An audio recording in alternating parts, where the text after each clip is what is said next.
Les quartiers, pour nous, c'est clairement une innovation sociale majeure et une innovation sociale qui est réussie. Il faut partir d'un constat.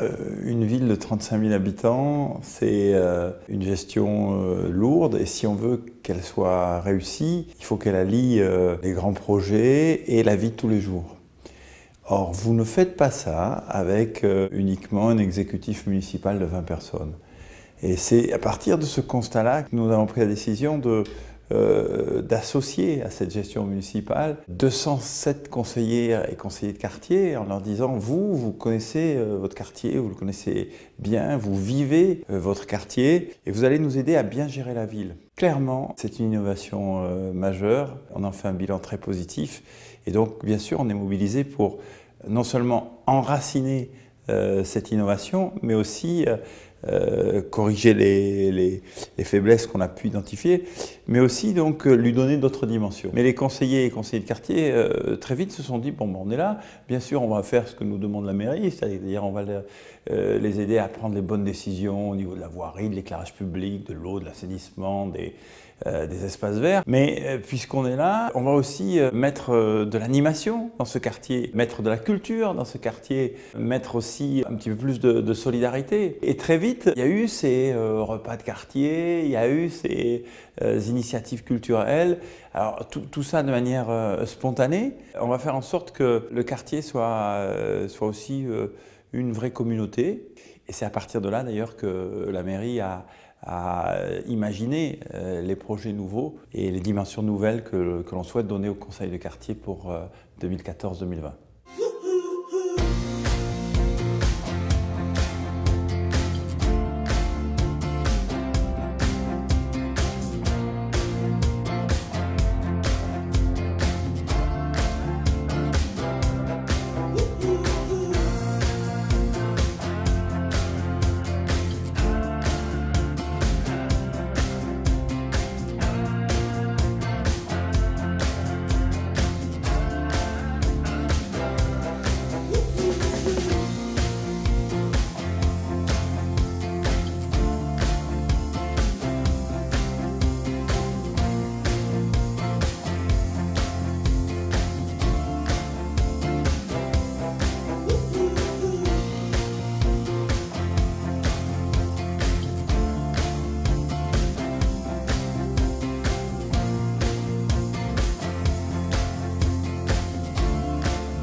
Les grandes spécificités sont au nombre de 3. La première, c'est que les conseillers de quartier sont élus au suffrage universel. C'est fondamental. Ce n'est pas le cas dans bien d'autres villes. C'est-à-dire que les Agenais se sont déplacés un jour pour leur dire « oui, nous reconnaissons ces conseillers de quartier dans leur rôle de conseillers ». Pourquoi? Parce qu'ils habitent le quartier. Deuxièmement, le fait que nous allions jusqu'à la codécision. La codécision, ça veut dire que sur les actions qui seront menées pendant 5 ans au sein du conseil de quartier, eh bien, nous décidons de façon conjointe. C'est-à-dire que si monsieur le maire, qui représente le conseil municipal, ou monsieur le président du conseil de quartier, qui représente son conseil de quartier, et donc les habitants du quartier, ne signent pas ensemble le même projet, eh bien, ce projet ne peut pas se dérouler et ne se fera pas. C'est-à-dire que les Agenais ne participent pas à de la concertation ou à de l'information, ils participent à la décision qui impacte leur quartier.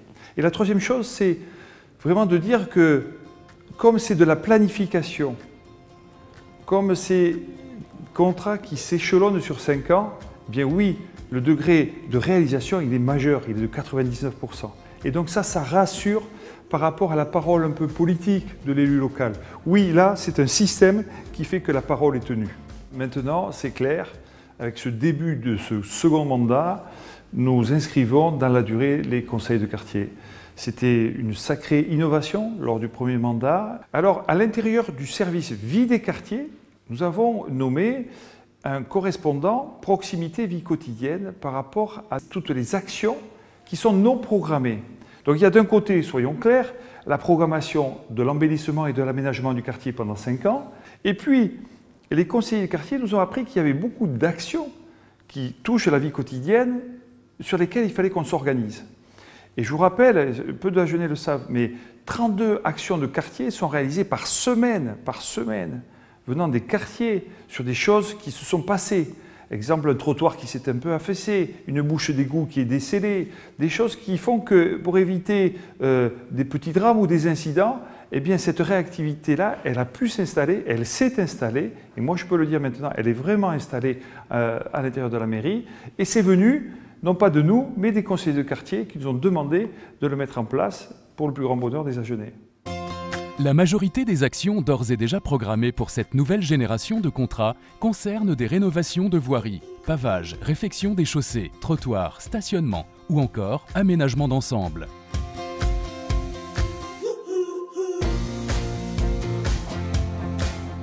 La sécurité est également une préoccupation forte des conseils de quartier qui se traduit par des projets concrets autour de l'amélioration de l'éclairage public, l'installation de caméras de vidéoprotection ou encore des actions liées à la circulation, réduction de la vitesse, cheminement piétonnier, pistes cyclables.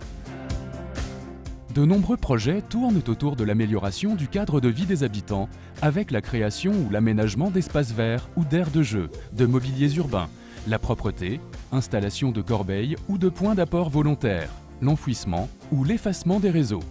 Enfin, des actions à vocation culturelle ou patrimoniale ont été retenues avec notamment la mise en valeur de la maison du Sénéchal ou la création de boîtes à livres sur la ville.